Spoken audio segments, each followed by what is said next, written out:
The redwood tree that burned on the inside out. That's this next Tim talk. I'm telling you some of these stories because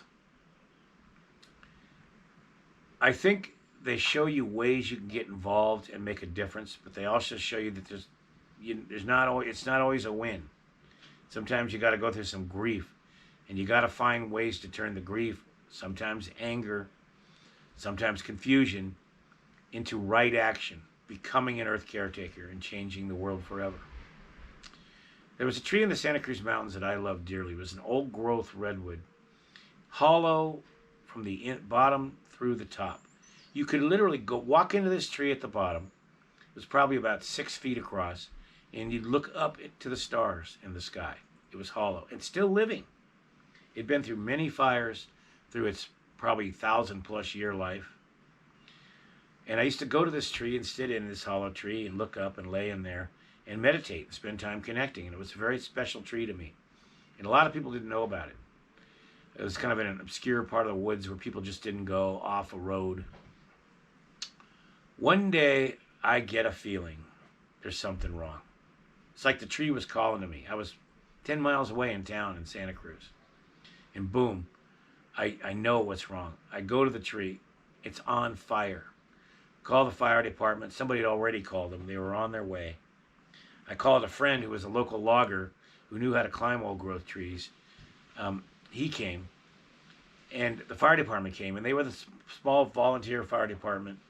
And they hooked up a hose, and we climbed up the tree and bored a hole into it and started to pour water down the inside of the tree as it was burning from the inside.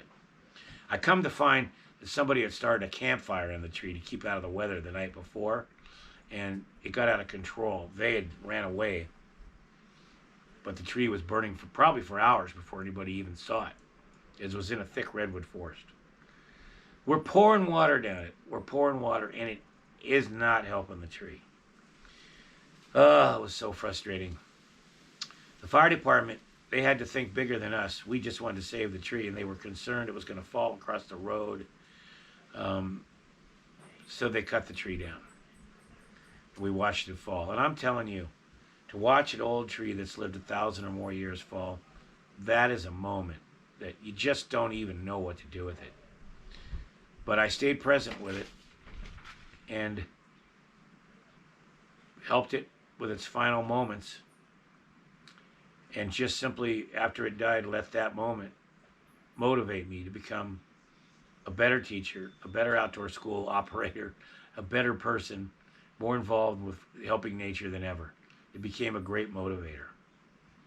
But stories like that have to happen sometimes for us to be able to dig down deep in the core of who we are and feel that these things are living and that they want to live as much as we do. They don't want to die, but they do die, and then they do continue to live by turning into compost, by becoming mother trees and growing more trees, by becoming homes for wildlife.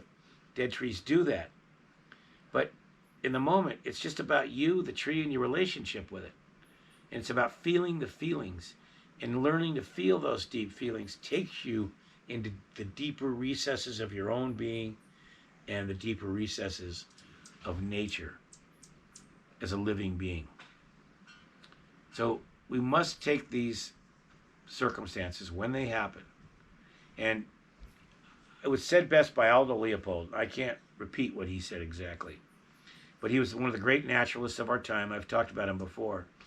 He said, you must know, the deeper you connect with nature, the more you connect with nature, the more you're going to see beauty and astounding things.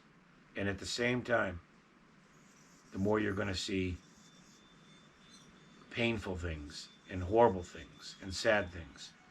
And the key is not to ignore those things and not to not feel. It's to find out how to deal with them, often through right action, becoming an earth caretaker, being a part of the solution, not the problem, but not to ignore them. And the caveat, he said, was the more you open up, the more deep you go into nature, the more you will be aware of the beauty and the good and also all the harm being done. And you can't let yourself be turned off to it. you've got to find a place to put it. Right action, become an earth caretaker. Go into the woods and make a difference.